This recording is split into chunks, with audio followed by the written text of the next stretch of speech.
अंधा आदमी जो 10 साल से देख नहीं पाता था, अचानक उसकी नजर वापस आ जाती है। आईने में अपना खूबसूरत चेहरा देखकर वो मुग्ध हो जाता है। फिर उसकी नजर अपनी उम्र दराज और मोटी हो चुकी पत्नी पर पड़ती है। उसे तुरंत लगता है कि ये अस्त व्यस्त गृहिणी उसके लायक ही नहीं है, जबकि पिछले 10 सालों में सिर्फ पत्नी ने ही घर संभाला था। दिन रात मेहनत करके पैसे कमाए, बच्चों की देखभाल की और अंधे पति की हर जरूरत पूरी की। लेकिन जैसे ही पति की आंखें ठीक होती हैं, पत्नी का ये 10 साल का त्याग एक पल में बेकार हो जाता है। अस्पताल में जांच के दौरान डॉक्टर बताता है कि पति के दिमाग पर दबाव पड़ा था और उसकी नस सिकुड़ गई थी और उसका ठीक होना लगभग किसी चमत्कार जैसा है, लॉटरी जीतने जितना दुर्लभ।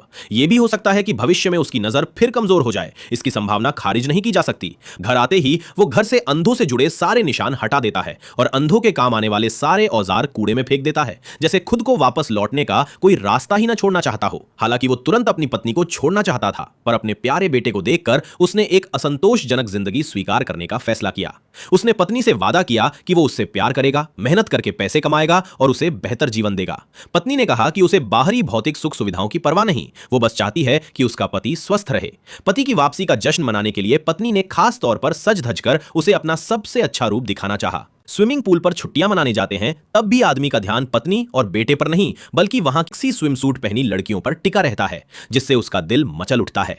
जब वो दोबारा दफ्तर जाता है तो पाता है कि महिला सहकर्मियां भी बेहद आकर्षक और सुंदर हैं। इससे उसे और मेहनत करने की प्रेरणा मिलती है। वो जी जान से काम करने और अपनी छवि चमकाने में जुट जाता है। पत्नी का क्रेडिट कार्ड धड़ल्ले से इस्तेमाल करके महंगे लग्जरी कपड़े खरीदता है, खुद को स्टाइलिश बनाता है, यहां तक कि एक महंगी गाड़ी भी खरीद लेता है। और ये सब बोझ बिना कुछ जाने पत्नी को उठाना पड़ता है। एक रात आदमी जानबूझकर घर पर पार्टी रखता है, जिसमें अपने पुराने अंधे दोस्तों को बुलाता है। वो जानबूझकर सबके सामने बताता है कि नजर वापस आने के बाद उसकी जिंदगी कितनी शानदार हो गई है। काम आसानी से चल रहा है, खूबसूरत लड़कियां देखकर आंखें चौंधिया जाती हैं। उसे जरा भी अंदाजा नहीं, जल्द ही दफ्तर में इधर उधर दौड़ भाग करके उसे लीडर बनने का इनाम मिल जाता है। रियल एस्टेट के बेहद बेईमान माहौल में वो लोगों को अपनी हैसियत से ज्यादा खर्च करने के लिए उकसाने का प्रस्ताव रखता है।